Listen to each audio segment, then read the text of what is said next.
OK, let's move on to the first story in the papers today. What is it? Is it a migrant crime league table? Yes. Yes, that's the top story of the hour. I mean, some would say that sounds a bit bigoted.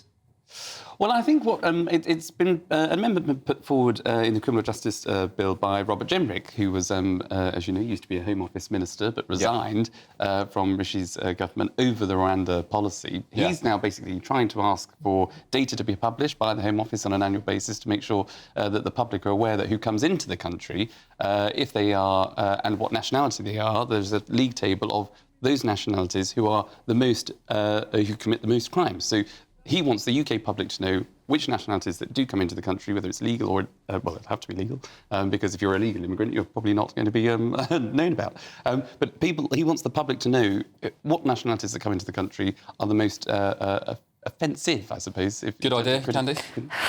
It's difficult. I mean, yes, I think the first thing people think when they see something like this is, oh no, this is going to be so prejudiced.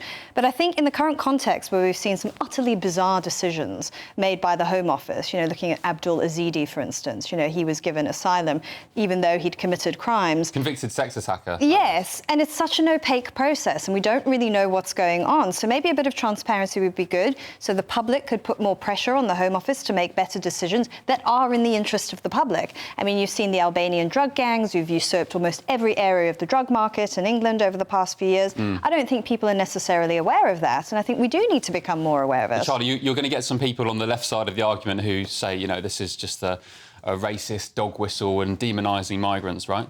Well, there is an issue because there might be a league table, for example, whereby, well, I won't name a country, but if a country is at the top of the league table, the Home Office will then think to itself, OK, we will block or we will scrutinise applicants from that country more than a country that might be lower down the league table. Yeah.